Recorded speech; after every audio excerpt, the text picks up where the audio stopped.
Slava had a silhouette that was as recognizable as Hitchcock's, and I see him in the shadows and I go, oh, no, he's here.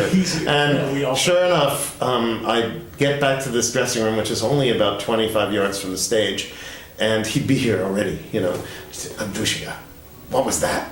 What do you call this? And then he'd dress me down about whatever, So he was actually a teacher. He didn't have to do that. I've seen many orchestras where the assistant conductors just bring coffee, and occasionally get to conduct, but there's no interaction with the big boss. What was so great about Slava is he not only came to watch me conduct and then give copious amounts of constructive criticism, but he was also very supportive about giving me opportunities to conduct as the years progressed. So already in my third year, I had my own subscription concert, which was really an honor. I think his interpretations were for the ages. They were amazing in their intensity, they were amazing in their drama, they were amazing in their passion.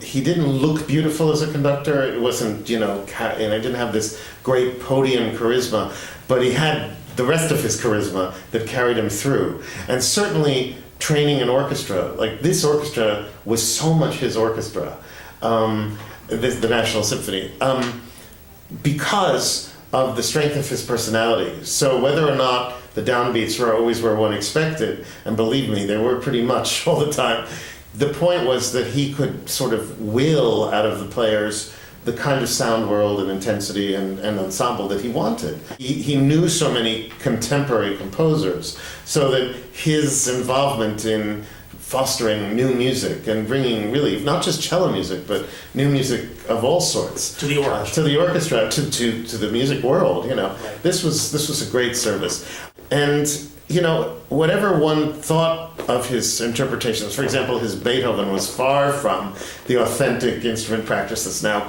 become de rigueur. It was still honest and full of integrity. So you had to admire it unless you were blind or deaf. You had to admire it on that level because he was actually speaking as a musician's musician.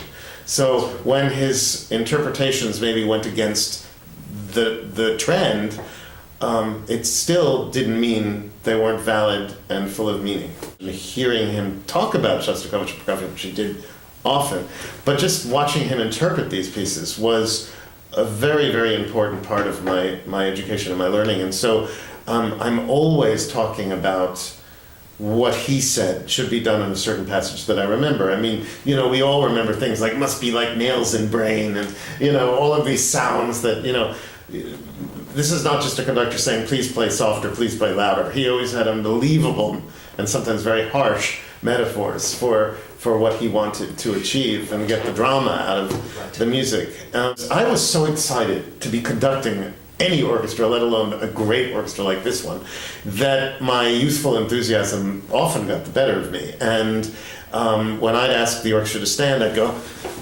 like this, stand. And he came back, he's, Andrusha, you can't ask professional musicians to stand. He says, you must ask them to stand.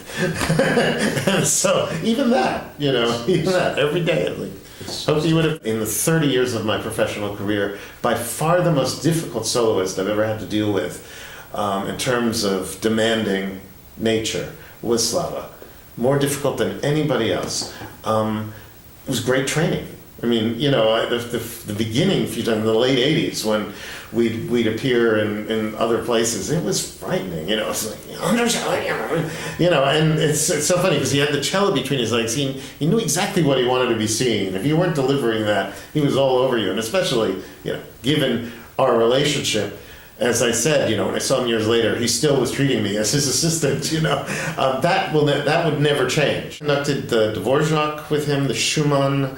The Dvorak many times actually. Schumann, Shostakovich one, Rococo many times, Prokofiev Symphony or Concertant, and the Britten Cello Symphony.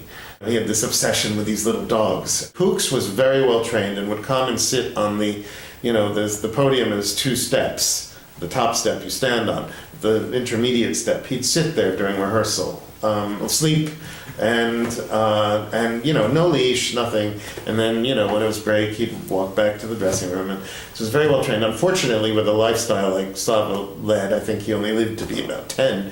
The dog. So he gets a replacement dog, same variety, named Mucha, which means flea in Russian, I think. And I was subject to, these were my years, my middle years as assistant conductor, and then as a guest conductor with him. And so I was part of the training process of this dog.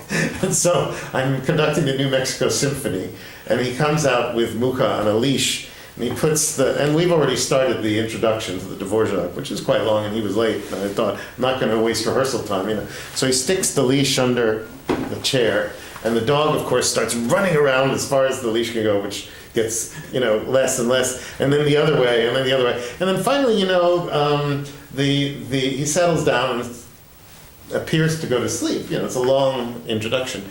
And finally, the orchestra diminuendos and that wonderful chord in the trombones, and Slava comes in, dee, and the dog absolutely goes straight up.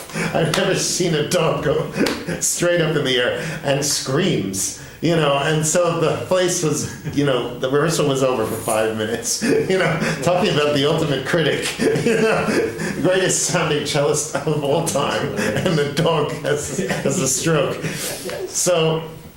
So later that afternoon, when rehearsal was over, of course, I just went to lunch and went back to my hotel room. He did, of course, master classes, because God forbid he have a free afternoon anywhere. And so I'm minding my business. About 4 o'clock, the phone rings in my dressing room. Andrushka, come immediately, and I was like, oh God, and then he's going to scream at me about something I did in the second movement, maybe, I don't know. So I went upstairs as fast as I could to his dressing room, knocked on the door. He said, come in, sit there. Mucha, igrai. So I'm like, okay, it's not about me anyway. So the dog comes running across the room, jumps up on the table where I now see there's a toy piano. And the dog starts banging on the toy piano with the paws. And he looks at me and he goes, genius dog. I had a genius dog. And I went, of course, inside you're going, you got me out of, my room to come upstairs for this? I wanted to drop kick the dog out the window. But anyway, he was like that, and this, to him, was his greatest joy of the moment. He wanted to share it. So, that was...